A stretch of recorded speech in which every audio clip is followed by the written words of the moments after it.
এই শেষ দশকের মাঝে আল্লাহ তাআলা বান্দার জন্য একটি মহিমান্বিত রজনী রেখেছেন, যে রজনীর নাম হলো লাইলাতুল কদর। যে রজনীর নাম কি? লাইলাতুল কদর। আজকে আমরা আলোচনা করব লাইলাতুল কদর কি, লাইলাতুল কদরের গুরুত্ব কি, লাইলাতুল কদরের রজনীতে আমাদের করণীয়তা কি। ওমা তাওফীকি ইল্লা বিল্লাহ। লাইলাতুল কদর এটি দুটি শব্দ দিয়ে গঠিত। লাইলাতুল মানে রাত্রি, কদর শব্দের অর্থ হলো ভাগ্য রজনী কিংবা সম্মানিত রজনী। সুতরাং বোঝা গেল যে লাইলাতুল কদর শব্দের অর্থ মহিমান্বিত সম্মানিত রজনীও হতে পারে, কিংবা লাইলাতুল কদর শব্দের অর্থ হলো ভাগ্য রজনীও হতে পারে। এখন বিষয় হলো, যদি লাইলাতুল কদরে আমার তকদির পরিবর্তন হয়, তাহলে তকদির তো আগে লেখা হয়েছে এরকম সিদ্ধান্ত তো আমরা কোরআন থেকে জেনেছি। তাহলে বিষয়টা কি আমাদের বোঝা প্রয়োজন। তকদির কি জিনিস? তকদির মানে হলো আল্লাহ তাআলা আপনাকে সৃষ্টি জগতের সব কিছুর জন্যে যার যতটুকু প্রয়োজন ততটুকু আল্লাহ তাআলা পরিমিত পরিমাণে যা নির্ধারিত রেখেছেন, এটাই তকদির। এটাই কি? আপনি পুরুষ হিসাবে আপনার নসিবে কতটুকু প্রয়োজন, একজন নারী হিসাবে কতটুকু প্রয়োজন, কুল মাখলুকাতের সৃষ্টিকুল হিসাবে যার যতটুকু প্রয়োজন, আল্লাহ যাকে যতটুকু নির্ধারণ করে দিয়েছেন, এটাই হচ্ছে কি? তকদির। সহজ কথায় আপনার নসিবে যা আছে তাই তকদির। আপনার নসিবে যা আছে তাই কি? তাহলে আমার সাথে কথা বলেন। তকদির মানে হলো নসিবে যা লেখা আছে তা। তকদির মানে কি? সবাই কথা বলেন কিন্তু। তকদির মানে কি? নসিবে যা লেখা আছে তা। এখন আসেন তাহলে আমরা তকদির কি জিনিস এটা আমরা কোরআন থেকে শুনি। প্রিয় ভাইয়েরা, এই পৃথিবীতে আপনি সৃষ্টি হওয়ার আগে আপনার জমিনে জীবন চারণে কি প্রয়োজন, কি আসবে, কোন সময় আপনি কতটুকু পাবেন, সবই আল্লাহ তাআলা লিপিবদ্ধ করে রেখেছেন। আপনি যখন মায়ের গর্ভে ছিলেন তখনও আল্লাহ তাআলার পক্ষ থেকে আপনার জন্য কিছু বাজেট নির্ধারিত হয়ে গিয়েছে। আবার আল্লাহ তাআলা বান্দাকে বিশেষ মহিমান্বিত রজনে বাৎসরিক কিছু ভাগ্য লিখে রাখেন। এটা একটা বাৎসরিক একটা বাজেট আল্লাহ তাআলার পক্ষ থেকে আসে। সব কিছু মিলিয়ে তকদির সম্পর্কে একমাত্র কে জানেন? আল্লাহ। এটা আমাদের বিশ্বাস। এটা আমাদের কি বিশ্বাস? আল্লাহ সুবহানাহু ওয়া তাআলা বান্দাকে সৃষ্টি করার পূর্বে বান্দার তকদিরে কি আছে না আছে সব কিছু আল্লাহ তাআলা লিপিবদ্ধ করে রেখেছেন। আল্লাহ তাআলা বান্দার নসিবে কখনো সুখ নামক নিয়ামত দিয়ে থাকেন, কখনো দুঃখ দিয়ে থাকেন। এই জন্যই আল্লাহ তাআলা বলেন, ওয়া আন্নাহু হুয়া আদহাকা ওয়া আবকা।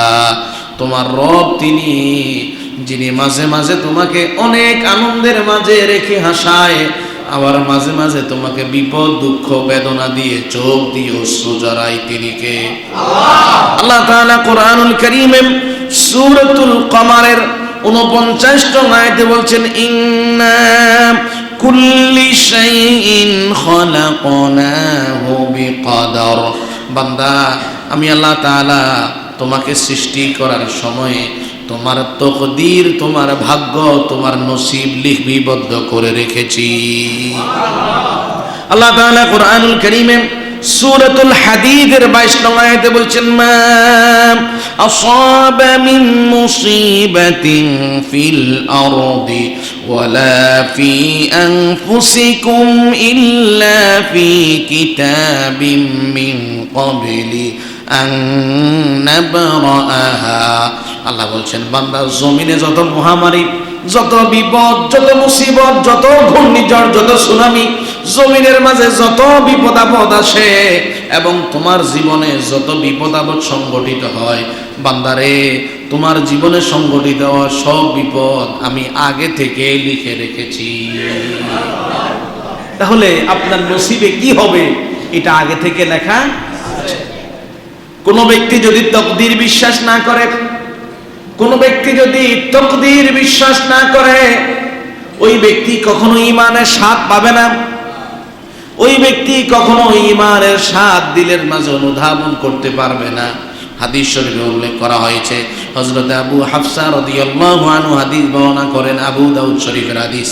হযরত আবু হাফসা বলেন, হযরত উবাদা বিন সামিত রাদিয়াল্লাহু আনহু নিজের কলিজার টুকরা সন্তানকে নসিহত করলেন, ইয়া বুনাইয়া ইন্নাকা লান তাজিদা তা'আমা হাকীকাতাল ঈমান। ও আমার কলিজার টুকরা সন্তান, তুমি কখনো কোনোদিন ততক্ষণ পর্যন্ত ঈমানের স্বাদ অনুভব করতে পারবে না, হাত্তা তা'লামা আন্নামা আসাবাকা লাম ইয়াকুন লিয়ুখতিআক ওয়া মা আখতাআকা লাম ইয়াকুন লিয়ুসিবাক।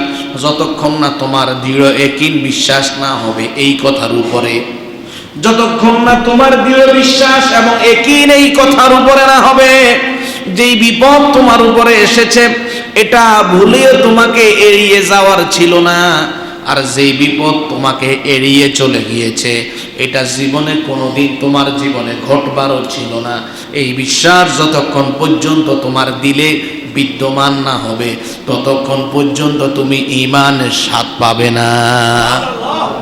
তাহলে যেই বিপদ আপনার নসিবে আসছে মনে রাখেন এই বিপদ আপনি এড়িয়ে যাওয়ার কোনো সুযোগ নাই, আর যেই বিপদ আপনাকে স্পর্শ করে নাই মনে রাখেন এই বিপদ আপনার জীবনে ঘটারও সম্ভাবনা ছিল না। ফেসবুকে দেখলাম একজন হাফেজ সাহেব ফেসবুকে পোস্ট করেছে যে রাঙ্গামাটি যে পাহাড়ি সড়ক সিএনজি করে আসছেন 4 জন যাত্রী, ড্রাইভারের ভুলের কারণে পাহাড় থেকে সিএনজি নিচে জমিনে ধসে পড়েছে। সমগ্র 4 জন যাত্রীর ভিতরে 3 জনের হাত পা ভেঙে 3-4 টুকরা হয়েছে, কিন্তু হাফেজ সাহেব ওই সিএনজি বসা অবস্থায় যেহেতু তারাবি পড়াবে বসে বসে কোরআন তেলাওয়াত করছে। তিনি বলছেন যে আমার শুধুমাত্র কয়েক জায়গায় একটু ছিঁড়ে গেছে কিন্তু আমার শরীরের কোনো ক্ষতি হয়নি। তাহলে ওই যেই কয়েকজন মানুষের হাত পা ভেঙে গেছে বিপদটা তাদের নসিবে ছিল, তারা এটা এড়িয়ে যেতে পারে নাই, আর যে হাফেজ সাহেব তাদের সাথে বসা ছিল তার নসিবে ছিল না, যার কারণে সাথে থাকার পরেও তার জীবনে ঘটে নাই।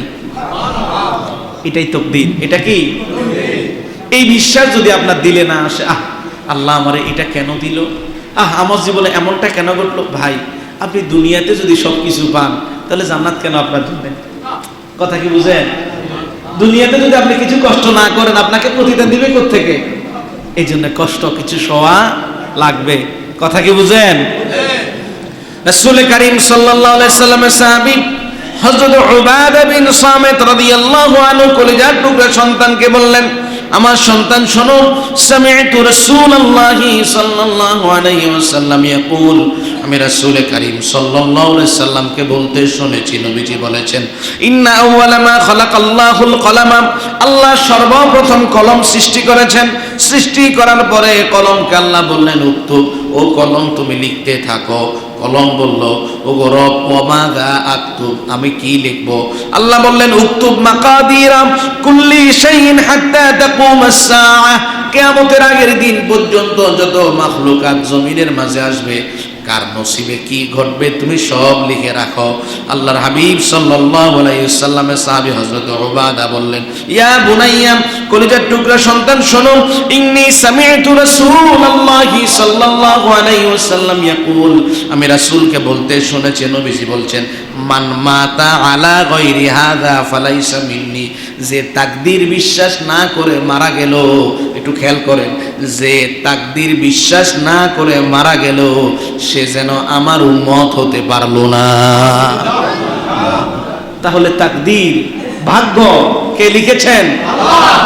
অন্য হাদিসে উল্লেখ করা হয়েছে, হযরত জাবির ইবনে আব্দুল্লাহ রাদিয়াল্লাহু আনহু হাদিস বর্ণনা করেন, তিরমিজি শরীফের হাদিস, রাসূল করিম সাল্লাল্লাহু আলাইহি ওয়াসাল্লাম বলেন, লা ইউমিনু আবদুন হাত্তা ইউমিনা বিল কদরি খাইরিহি ওয়া শাররিহি, তাকদীরের ভালো মন্দের প্রতি বিশ্বাস না করা পর্যন্ত কোন বান্দা মুমিন হতে পারবে না। কোন বান্দা কি হতে পারবে না? আমার কথা কি বুঝেন? এ ভাই কথা বুঝেন?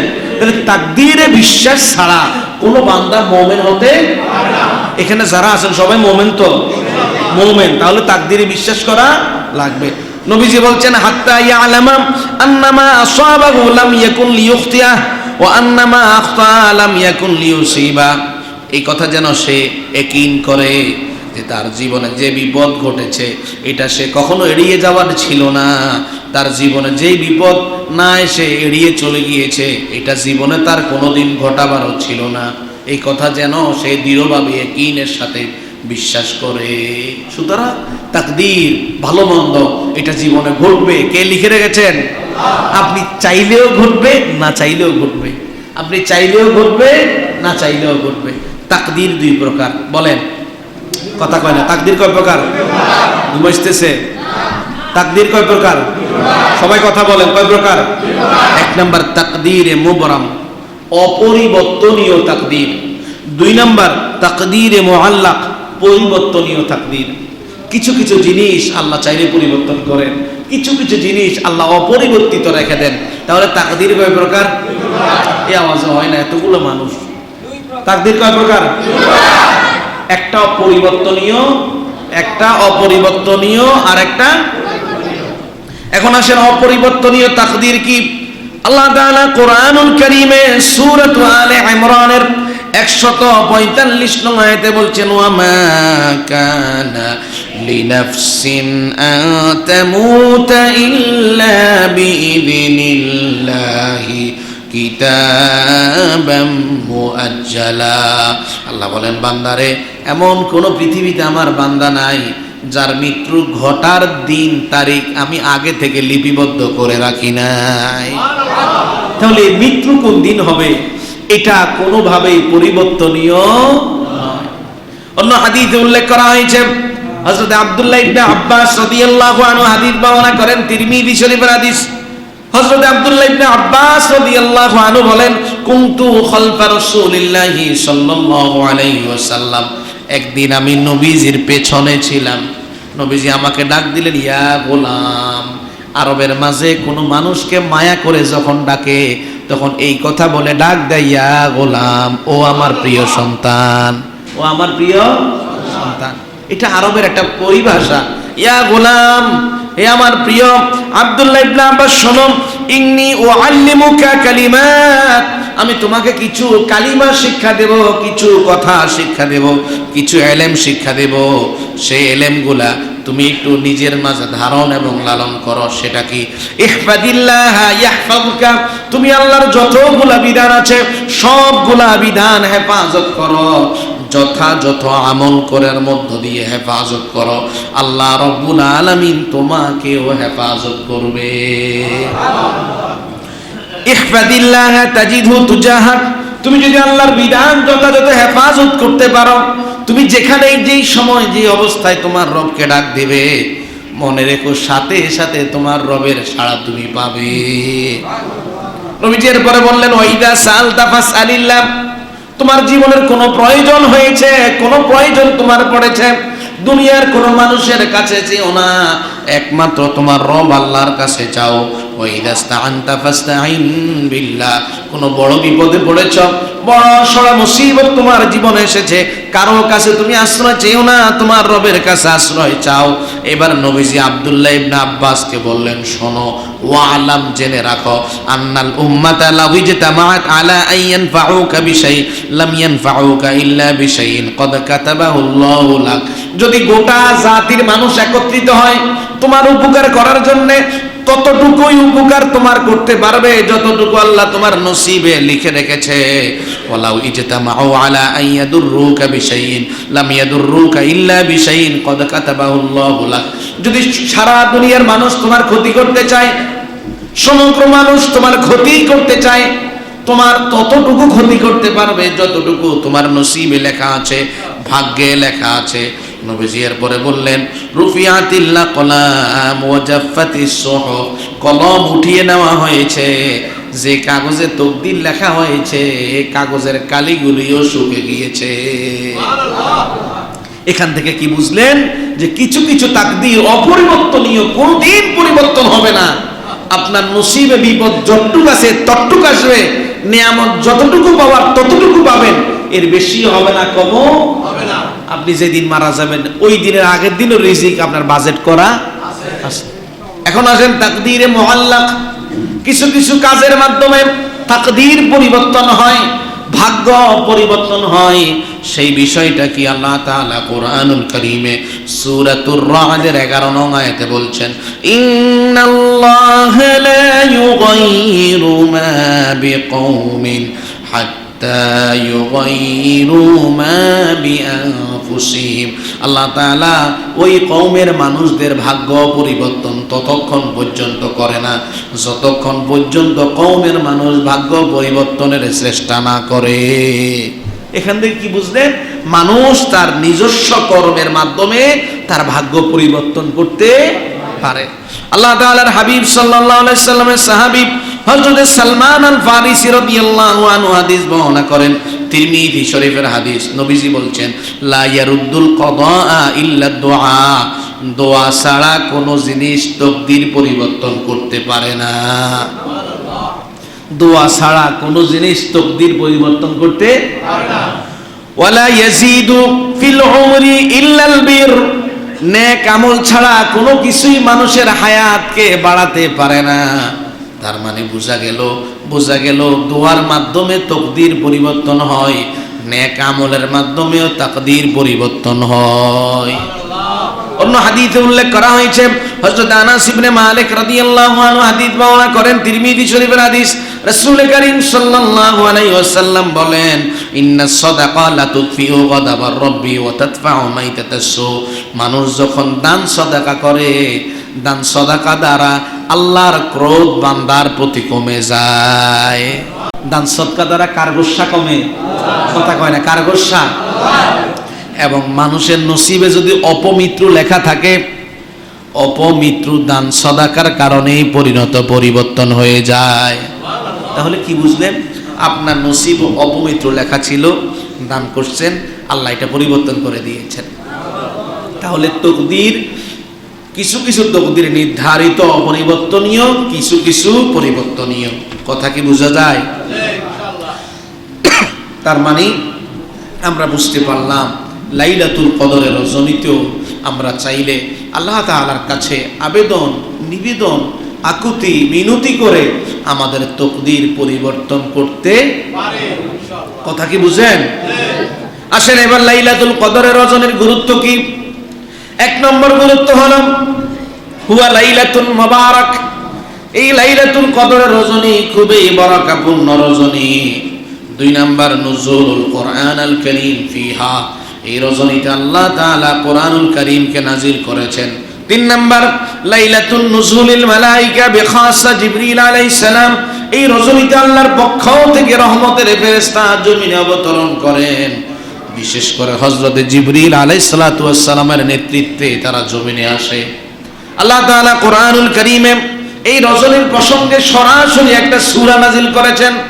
ইন্না আনজালনাহু ফি লাইলাতিল কদর ওয়া মা আদরাকা মা লাইলাতুল কদর লাইলাতুল কদরি খায়রুম মিন আলফি শাহর তানাজ্জালুল মালায়েকাতু ওয়ার রূহু ফিহা বিইذনি রাব্বিহিম মিন কুল্লি আমর সালামুন হিয়া হাত্তা মাতলাইল ফজর।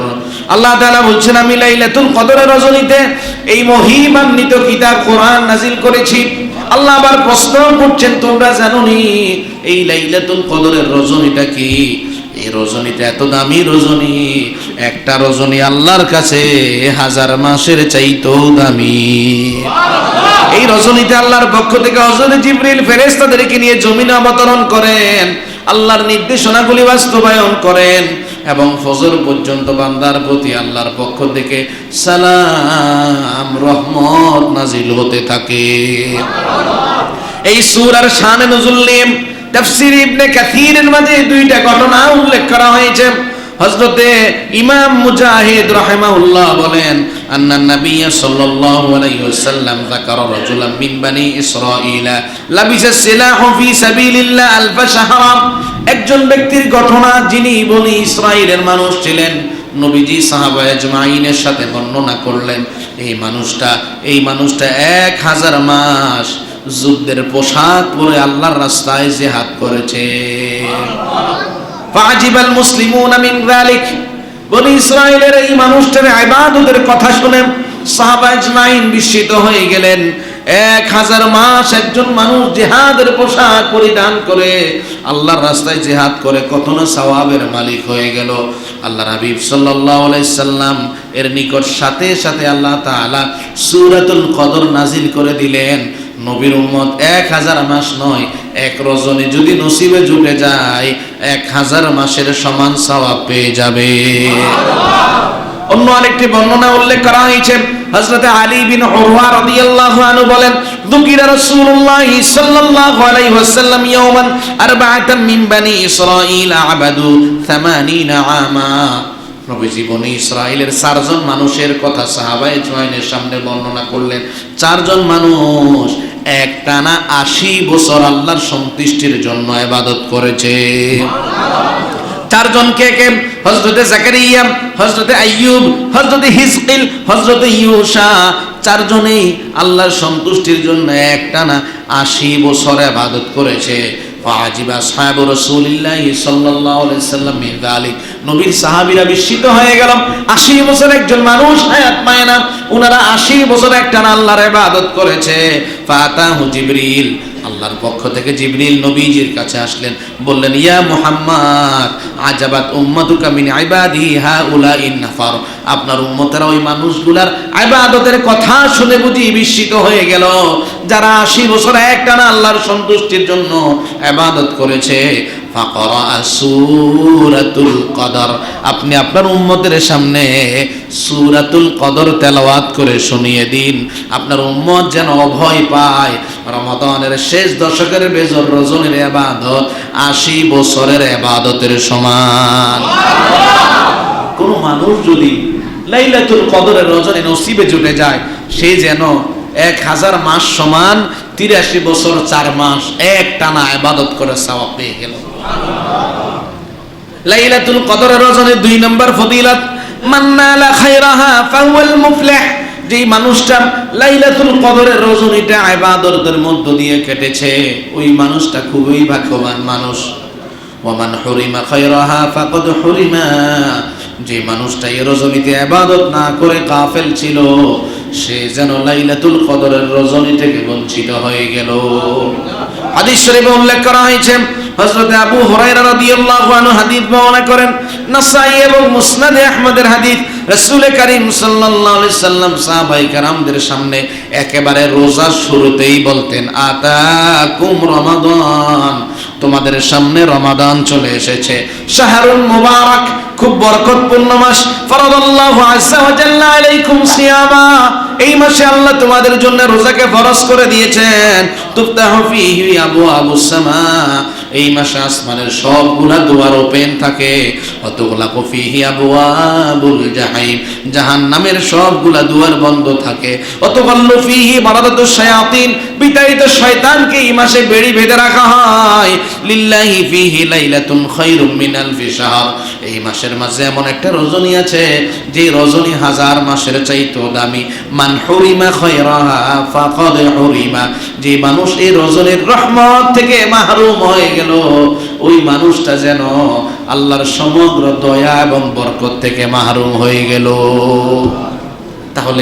তাহলে এই রজনী যখন আসবে ঘুমাবেন? কথা বলেন, ঘুমাবেন? আল্লাহর ইবাদত করা লাগবে। 3 নম্বর ফজিলত, মান কামা লাইলাতুল কদরি গুফিরা লাহ, কোন মানুষ যদি লাইলাতুল কদরের রজনীতে আল্লাহর ইবাদতে দাঁড়িয়ে যায়, আল্লাহর কাছে বিনিময় এবং প্রতিদান কামনা করে, বিনিময়ে তার পূর্বের সবগুলা গুনাহ ক্ষমা করে দেওয়া হয়। গুনাহ ক্ষমা চাই না আমরা? ক্ষমা চাই না? গুনাহ ক্ষমা চাই। বিশ্বাস করেন, কিয়ামতের ময়দানে আপনার আমলনামা যখন হিসাব করা হবে, আপনি সফল না ব্যর্থ পুরো হাসরবাসীর সামনে শোনানো হবে। এই জন্য গুনাহ আল্লাহর কাছে ক্ষমা চেয়ে নেওয়া। হাদিস শরীফে উল্লেখ করা হয়েছে, হযরত আবু হুরায়রা রাদিয়াল্লাহু আনহু হাদিস বর্ণনা করেন, সহিহ বুখারী মুসলিমের হাদিস, রাসূল করিম সাল্লাল্লাহু আলাইহি সাল্লাম বলেন, মান কামা লাইলাতুল কদরি ঈমানান ওয়া ইহতিসাবা গুফিরা লাহু মা তাকদ্দামা মিন যামবি। কোন মানুষ রমাদানের শেষ দশকের বেজর রজনী লাইলাতুল কদরের রজনী তালাশে যদি দাঁড়িয়ে যায়, তাহাজ্জুদে দাঁড়ায় এবং আল্লাহ তাআলার কাছে ঈমানের সাথে সওয়াব কামনা করে, আল্লাহ বিনিময়ে তার পূর্বের সবগুলা গুনাহ ক্ষমা করে দেয়। প্রিয় ভাইরা, 4 নম্বর ফজিলত, এই রজনীতে আগামী বছর কি কি আপনার নসিবে ঘটবে এটা একটা নির্ধারণ হয়ে যায়। কি হয়ে যায়? আল্লাহ তাআলা কোরআনুল কারীমে সূরাতুদ দুখানের 1 থেকে 4 নং আয়াতে বলছেন, হামিম ওয়াল কিতাবিল মুবিন ইন্না আনজালনাহু ফি লাইলাতিন মুবারাকা ইন্না কুন্না মুনজিরিন ফিহা ইউফরাকু কুল্লু আমরিন হাকীম। আল্লাহ বলছেন হামিম হামিম ওয়াল কিতাবিল মুবিন, আমি এই কিতাবের কসম করে বলছি। কে কসম করছেন? আল্লাহ। কে কসম করছেন? আল্লাহ। আচ্ছা, আল্লাহর কসম করার কোনো দরকার আছে? না। তাহলে আল্লাহ এই কিতাবের কসম করছেন, আমি এই কিতাবের কসম করছি, আমি বরাকাময় রজনীতে এই কিতাব নাযিল করেছি, এই কিতাবের মধ্যে তোমাদের জন্য সমগ্র সতর্ক বার্তা দিয়েছি। ও বান্দা শোনো, যে রজনীতে এই কিতাব নাযিল হয়েছে ওই রজনীতে গুরুত্বপূর্ণ সিদ্ধান্তগুলো আমি গ্রহণ করি। আপনার ব্যাপারে কি সিদ্ধান্ত হবে এটা আল্লাহ তাআলা এই রজনীতে গ্রহণ করেন। সুতরাং এই রজনীতে গাফেল থাকা যাবে? গাফেল থাকা যাবে? যাবে না। এই রজনীর 5 নম্বর গুরুত্ব এবং ফজিলত হলো, এই রজনীতে ফেরেশতারা মুমিন বান্দার সাথে মুসাফা করে। সুবহানাল্লাহ। বাড়িতে কই হুজুর মুসাফা করে তো কোনো মালফানি দেয় না, কেমনে সুবহানাল্লাহ বলতেন? মিয়া ফেরেশতার মুসাফা কি যেই পায়? কথা বলে যেই পায়? গুনিয়া নামক কিতাবে হযরত আব্দুল কাদের জিলানী রাহিমাহুল্লাহ একটা হাদিস বর্ণনা করেন। আব্দুল্লাহ ইবনে আব্বাস রাদিয়াল্লাহু আনহু বলেন, লাইলাতুল কদরের রজনীতে হযরত জিবরিল আলাইহিস সালাতু ওয়াস সালাম যে সমগ্র ফেরেশতাদেরকে সাথে নিয়ে জমিনে অবতরণ করেন, ওই সমগ্র ফেরেশতাদেরকে তাগিদ দেন, তোমরা মুমিনের ঘর দুয়ারে যাও আর মুমিনদের সাথে মুসাফা করে আসো। সমগ্র ফেরেশতারা সব মুমিনের ঘরে দুয়ারে যায়। আব্দুল্লাহ ইবনে আব্বাস রাদিয়াল্লাহু আনহু বলেন, যে সমগ্র মানুষেরা নৌকার মাঝে ভ্রাম্যমান জীবন যাপন করে, ওই সমগ্র মানুষগুলোর ঘরের মাঝে গিয়েও ফেরেশতারা মোলাকাত করে, যারা ইবাদতের মাঝে ওই রজনীতে ইবাদতরত অবস্থায় থাকে। কিন্তু যেই ঘরের মাঝে কুকুর কিংবা জীবজন্তুর ছবি থাকে, কিংবা যেই মানুষ হারাম কাজ করে, গোসল ফরজ করে, ওই সমগ্র মানুষগুলার ঘরে রহমতের ফেরেশতা প্রবেশ করে না। এই ভাইয়েরা, তাহলে এই রজনী খুব দামি রজনী। ঘুমিয়ে কাটাবো না ইবাদতে কাটাবো? কি কি ইবাদত করতে পারেন এই রজনীতে? 1 নাম্বার, আইয়া আমালা সালিহা মাআল হিসাব, হিসাব করে করে ইবাদত করা। যে আমি 2 রাকাত নামাজ পড়বো, কিন্তু এটা মনোযোগ দিয়ে ইখলাসের সাথে একেবারে উত্তম রূপে পড়বো, হিসাব করে ইবাদত করা পারা যাবে? আল্লাহ তাআলা আপনি কতটা সেজদা দিয়েছেন, কতটা রুকু করেছেন, কতবার তাসবিহ পড়েছেন, সবকিছু কিন্তু আল্লাহ হিসাব করে রাখছেন। আপনি হয়তো মনে মনে ভাবছেন আমার 60 বছরের একটা আমলনামার হিসাব আল্লাহ কি করে রাখছেন। আপনার সাথে কিরামান কাতিবিন সংযুক্ত অবস্থায় আছেন। এই জন্য আল্লাহ তাআলা কোরআনুল কারীমে সূরা আলে ইমরানের 30 নং আয়াতে গোলামকে বলছেন, ইয়াউমা তাজিদু কুল্লু নাফসিম মা আমিলাত মিন খায়রিন মুহদারা ওয়া মা আমিলাত মিন সূ تود لو أن بينها وبينه أمدا بعيدا ويحذركم الله نفسا والله رؤوف بالعباد। আল্লাহ বলছেন সেই দিন সমগ্র মানুষ তার জীবনে যতগুলা কৃতকর্ম করেছে, ভালো হোক কিংবা খারাপ হোক, সব কিছু পাবে। কার কথা? সন্দেহ আছে? সন্দেহ আছে? আপনি ভালো করছেন কিংবা খারাপ করছেন, সেই দিন পাবেন। সন্দেহ আছে? আল্লাহ তাআলা বলছেন তাওয়াদ্দু লাউ আন্না বাইনাহা ওয়া বাইনাহু আমাদান বাঈদা, যে ব্যক্তি তার আমলনামার পাল্লা খুব খারাপ দেখবে সেই দিন সে কামনা করবে, হায় যদি আমার মাঝে আমার আমলনামার মাঝে অনেক বিশাল দূরত্ব থাকতো, কতই না ভালো হতো। আল্লাহ তাআলা বলছেন ওয়ায়ুহাদ্দিরুকুমুল্লাহু নাফসা, আমি আল্লাহ তোমাকে দুনিয়াতে সতর্ক করছি, আমি আল্লাহ তোমাকে অনেক মায়া করি বান্দা, তোমাকে অনেক মায়া করি। আল্লাহু রাউফুম বিল ইবাদ, পৃথিবীতে তোমাকে যত মানুষ যত মহব্বত ভালোবাসা দেয়, সব ভালোবাসায় স্বার্থ আছে, কিন্তু আমার ভালোবাসার মাঝে কোনো স্বার্থ নাই। এই জন্য প্রিয় ভাই, আমল করা যাবে তো ইনশাআল্লাহ। আপনি যদি আমল করতে না পারেন এই রমজান মাস পেয়েও, আমি মনে করি এবং নবীর হাদিস অনুযায়ী আপনি নিজেকে নিজে তিরস্কার করা উচিত। কি করা উচিত? হাদিস শরীফে উল্লেখ করা হয়েছে, হযরত আবু যর গিফারী রাদিয়াল্লাহু আনহু হাদিস বর্ণনা করেন, মুসলিম শরীফের হাদিস। রাসূল করিম সাল্লাল্লাহু আলাইহি ওয়াসাল্লাম বলেন, ইয়া ইবাদি, আল্লাহ জানিয়েছেন, আল্লাহ বলছেন, ইয়া ইবাদি, হে আমার প্রিয় বান্দারা, ইন্নামা হিয়া আমালুকুম উহসিহা লাকুম সুম্মা উওয়াফিকুম ইয়াহা। বান্দারা একটু দেখো তো, এটা তোমার আমলনামা, আমি তোমার প্রত্যেকটা আমলনামা হিসাব করে করে লিখে রেখেছি। ফামান ওয়াজাদা খায়রান ফালইহমাদিল্লাহ, হাসরের দিন যেই মানুষটা তার আমলনামা খুব ভালো দেখবে সে যেন আল্লাহর শুকরগুজার করে। ওমান ওয়াজাদা গায়রা যালিকা ফালা ইয়ালুমান্না ইল্লা নাফসা, যেই মানুষটা আমলনামার মাঝে কোনো নেক আমল পাবে না সে যেন আল্লাহকে দোষারোপ না করে নিজেকে নিজে তিরস্কার করে। তাহলে আপনাকে হিসাব করে করে ইবাদত করা লাগবে প্রিয় ভাইয়েরা। 2 নাম্বার, ইবাদত করার ক্ষেত্রে প্রতিযোগিতা করা। কি করা? আজকে কে কত বেশি শপিং করতে পারবে, কে কত বেশি, কার আগে এগিয়ে যেতে পারবে দুনিয়ার আধিপত্যে, দুনিয়ার একটা স্তর এবং পর্যায়ে। কিন্তু ইবাদতের ক্ষেত্রে আমাদের মাঝে কি প্রতিযোগিতা আছে? বলেন আছে?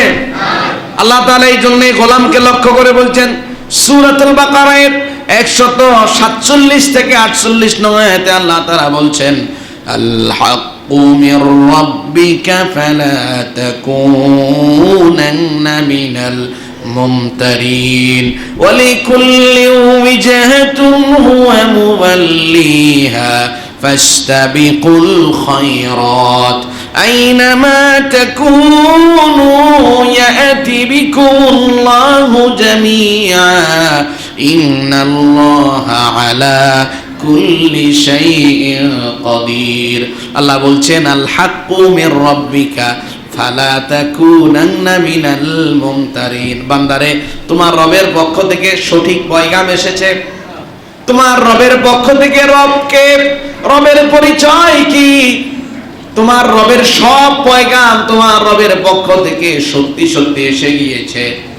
তুমি ওই সমগ্র মানুষের কাতারে শামিল হইও না যারা তোমার রব নিয়ে সন্দেহ করে। খেয়াল করেন, তার মানে কি? এমন একটা যুগ, এমন একটা জমানার মাঝে আপনি আমি থাকবো যেই যুগে ইমানদার হওয়ার পরেও আখিরাত নিয়ে, আল্লাহ নিয়ে, জান্নাত জাহান্নাম নিয়ে সন্দেহকারী মানুষ থাকবে। সন্দেহকারী মানুষ, কথা কি বুঝে না লাগে? আমার কথা বুঝেন? এই কথাটা কার কার কথা? সূরা বাকারা 47 নম্বর আয়াত, আল হাক্কু মির রাব্বিকা ফালা তাকুনান্না মিনাল মুমতারিন, তোমার রবের পক্ষ থেকে সঠিক পয়গাম এসে গিয়েছে, তুমি সন্দেহ পোষণ মানুষদের সাথী হয়ে যেও না। ও বান্দা শোনো, প্রত্যেকটা মানুষের একটা লক্ষ্য আছে। যে মানুষটা রবকে স্বীকার না করে তারও একটা লক্ষ্য আছে। তুমি রবের প্রতি ঈমান এনেছো, তোমারও একটা লক্ষ্য আছে। তোমার লক্ষ্য হলো জান্নাত, সুতরাং ভালো কাজে তুমি প্রতিযোগিতা করো। কার কথা? ফাস্তাবিকুল খায়রাত, ভালো কাজে প্রতিযোগিতা করো। শুনে রাখো, তুমি পৃথিবীর যেখানেই থাকো না কেন, তোমাকে একদিন তোমার রবের সামনে দাঁড়ানো লাগবে। নিশ্চয়ই তোমার রব সর্ববিষয়ে ক্ষমতা রাখে। তোমার রব কি রাখে? তাহলে আপনি এই রজনী যখন পাবেন, নীরবে একাকী বসে বসে তাসবিহ হাতে নিয়ে আল্লাহর নাম স্মরণ করে চোখের পানি ছাড়তে পারবেন না?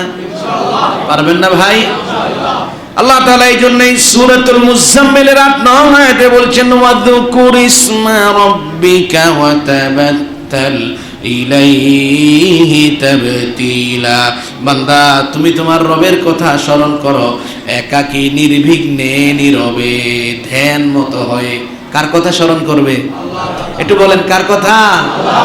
স্মরণ করা লাগবে ভাই। আল্লাহকে স্মরণ না করলে আপনি কাকে স্মরণ করবেন? আমি এই সপ্তাহের ভিতরে 2টা জানাজা পড়ছি, আমার মনে হয় আরো কয়েকটা জানাজা অপেক্ষমান আছে। অনেকেই অসুস্থ ভাই, যারা এই রমাদান মাসে দুনিয়া থেকে বিদায় নিচ্ছে তারা ভালো একটা কল্যাণজনক সময় পৃথিবী থেকে যাচ্ছে। আমি আপনিও চলে যাব, কেউ থাকার জন্যে আসি নাই। এই রমাদানের শেষ দশকে সবচাইতে দামি ইবাদত হলো রাত্রি জাগরণ করা। কি জাগরণ করা? একটু কথা বলেন না ভাই, কি জাগরণ করা? রাত্রি জাগরণ করা।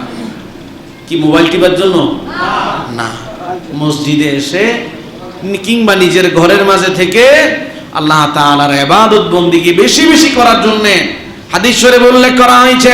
মা আয়েশা রাদিয়াল্লাহু আনহা হাদিস বর্ণনা করেন, সহিহ বুখারী শরীফের হাদিস, কানা রাসূলুল্লাহ সাল্লাল্লাহু আলাইহি ওয়াসাল্লাম ইদা দাখালাল আশর, যখন রমাদানের শেষ দশক চলে আসতো, সাদ্দামে এজারা, নবীজি নিজের কাপড়ের বন্ধনকে শক্ত করে বাঁধতেন। সুবহানাল্লাহ, বাড়িতে কইন। নিজের কাপড়ের বন্ধনকে শক্ত করে বাঁধতেন, কোমরটাকে মজবুত করে বাঁধতেন। ওয়া আহইয়া লাইলাহু ওয়া আইকাযা হালা, নবীজি নিজে গভীর রজনী আল্লাহর ইবাদত করতেন এবং নিজের পরিবারকেও ঘুম থেকে জাগিয়ে দিতেন। তাহলে ইবাদত শুধু নিজে করবেন নাকি পরিবারকেও জাগাবেন? মনে রাখেন, মহিলারা খুব অলস, বিশেষ করে ইবাদতের ক্ষেত্রে। কাম কাজে না, কিন্তু শপিং কাম কাজে এগুলোতে কোনো ব্যস্ততা নাই। অবশ্য আপনি যদি শপিং এ যান, আপনি শুধু ওনার পিছনে একটা দা করবেন। যে কার পিছনে? মহিলার পিছনে কি করবেন? একটা দা। উনি কিন্তু ওখানে কোনো হয়রান নাই, কোনো রেস্ট নাই না। উনি কিন্তু অনবরত, মানে কাপড় দোকানে গেলে ওনাদের চয়েসের কোনো কি নাই। আপনি বিরক্ত হয়ে এক পর্যায়ে আসতে বাধ্য হবেন। কিন্তু ইবাদতের ক্ষেত্রে ওনাদের কিন্তু এই স্পিরিট। আচ্ছা, আমি কি এইটা ভুল বলছি? আচ্ছা, আমিও তো কোনো না কোনো পরিবারের অভিভাবক, কি বলেন? তাহলে অভিজ্ঞতা মোটামুটি সবার আছে তো, নাকি আপনাদের ঘরে সবাই ফেরেশতা? হ্যাঁ, তাহলে কি করবেন? নবীজি যেরকম নিজে জাগ্রত হয়েছেন, আপনি আপনার পরিবারে আপনার বিবিকে জাগ্রত করবেন, নিজেও আল্লাহর কুদরতি কদমে সেজদা দেবেন, নিজের বিবিকেও আল্লাহর কুদরতি কদমে সেজদা দেওয়ার সুযোগ করে দেবেন। হাদিস শরীফে উল্লেখ করা হয়েছে, 2জন সাহাবী একই হাদিস বর্ণনা করেছেন। হযরত সাদ ইবনে আবি ওয়াক্কাস রাদিয়াল্লাহু আনহু, হযরত আবু হুরায়রা রাদিয়াল্লাহু আনহু, 2 সাহাবী হাদিস বর্ণনা করেন। আবু দাউদ শরীফের হাদিস, রাসূল করিম সাল্লাল্লাহু আলাইহি সাল্লাম বলেন, ইদা আইকাদার রাজুলু আহলাহু মিনাল লাইলি সাল্লা রাকাতাইন জামিআ, কোন ব্যক্তি যদি নিজে রাত্রিবেলা ঘুম থেকে জাগ্রত হয় এবং নিজের বিবিকেও ঘুম থেকে জাগিয়ে দেয়, দুজন মানুষ যদি 2 রাকাত নামাজ আল্লাহর সন্তুষ্টির জন্য আদায় করে, কাতাবা ফি যাকিরিনা ওয়াজ যাকিরাত, আল্লাহ 2 জনের নাম যাকিরিন যাকিরাতের তালিকাভুক্ত করে দেয়। নবীজি স্বয়ং নিজেই আমল করেছেন। আজকে যদি আপনি নিজে নবীর উম্মত হয়ে আমল করতে না পারেন, আপনি ব্যর্থ একজন পুরুষ কিংবা স্বামী কিংবা বাবা। আপনি যদি আজকে আপনার বউকে ঘুম থেকে জাগাতে যান, দেখবেন অনেক ধরনের বাহানা দেবে। শরীর ভালো না, আমি ফরজ নামাজ পড়ছি না, তাহাজ্জুদ পড়া লাগে, অনেক বাহানা আসবে। কিন্তু না, আপনাকে চেষ্টা চালিয়ে যেতে হবে। আল্লাহ তাআলা এই জন্যই কোরআনুল কারীমের মাঝে সূরাতুত তাহা এর 133 নং আয়াতে বলছেন, ওয়া আমুর আহলাকা বিস-সালাতি ওয়াসতাবির আলাইহা, তুমি তোমার পরিবারকে নামাজের নির্দেশ দাও। 1 দিন 2 দিন দিয়েছ, বিরক্ত হয়ে ত্যক্ত হয়ে গিয়ে আবার ডাকা থেকে বিরত থেকেছ না, এমনটা যেন না হয়। সদা সর্বদা নামাজের জন্য দায়িত্ব হলো ডাকতেই থাকো। রাসূল করিম সাল্লাল্লাহু আলাইহি সাল্লামের সাহাবী হযরত আলী রাদিয়াল্লাহু আনহু হাদিস বর্ণনা করেছেন নিজের বিবির ব্যাপারে। হযরত আলীর বিবিকে ফাতেমা, কথা কয় না, হযরত আলী রাদিয়াল্লাহু বিবিকে জান্নাতের নারীদের সরদারিনী। হযরত আলী রাদিয়াল্লাহু আনহু হাদিস বর্ণনা করেন, হযরতে ফাতেমা রাদিয়াল্লাহু আনহার জীবনের ঘটনা নিয়ে, এই ঘটনাটা আমাদেরকে অনেক বড় একটা শিক্ষা দিবে। মনোযোগ আছে তো? মনোযোগ। রাসূল করিম সাল্লাল্লাহু আলাইহি ওয়াসাল্লাম একদিন নিজের মেয়ে ফাতেমার বাড়িতে গেলেন। তাহাজ্জুদের সময় ফাতেমাকে জাগিয়ে দিলেন, বললেন আলা তুসাল্লিয়ান, ও ফাতেমা তুমি কি নামাজ পড়বে না? ফাতেমা সাথে সাথে নবীজিকে জবাব দিলেন, আনফুসানা বিয়াদিল্লাহ, আমাদের নিয়ন্ত্রণ তো আল্লাহর হাতে। আল্লাহ যদি ঘুম থেকে জাগায় তাহলে নামাজ পড়বো, যদি না জাগায় তাহলে পড়বো না। খেয়াল করেন, খেয়াল করেন এই হাদিস, এই কথাটা এখানে আসছে জান্নাতের সরদারিনীর ব্যাপারে। হযরতে ফাতেমা লক্ষ্য করলেন যে মুহাম্মদুর রাসূলুল্লাহ সাল্লাল্লাহু আলাইহি ওয়াসাল্লাম আর কোনো কথা বললেন না। ফাতেমার বাড়ি ছেড়ে মসজিদে নববীর দিকে রওনা হয়ে গেলেন। কিছুক্ষণ পর পরেই হযরতে ফাতেমা উঠে গেলেন এবং খোঁজ নিয়ে জানতে পারলেন যাওয়ার সময় রহমাতাল লিল আলামিন নিজের উরুর মাঝে আঘাত করতে করতে গেলেন।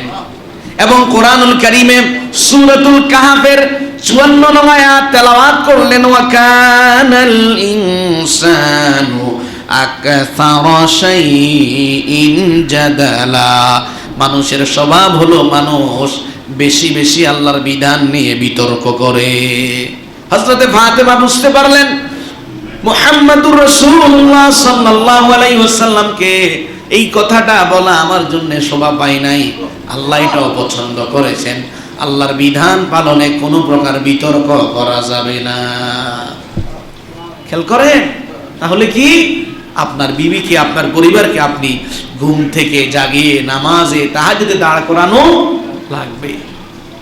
আপনি যদি আল্লাহর রহমত চান, আপনি আপনার বউটাকে কষ্ট করে, ধরো মসজিদে তাহাজ্জুদ পড়তে আসলেন, দেখলেন যে তাহাজ্জুদ পড়ে ঘরে গেলেন, বিবি ঘুমায়, একটু বকাশকা দিলেন আর কি, ঘুম থেকে উঠালেন, তাকে একটু খাবারে রান্না বান্নায় সহযোগিতা করলেন, তাড়াতাড়ি করে সাহারিটা খেয়ে 2 রাকাত নামাজ হলো, তুমি পড়ো, আল্লাহর কাছে দোয়া করো।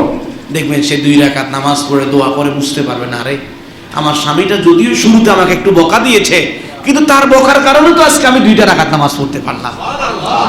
করা যাবে তো ইনশাআল্লাহ ভাই।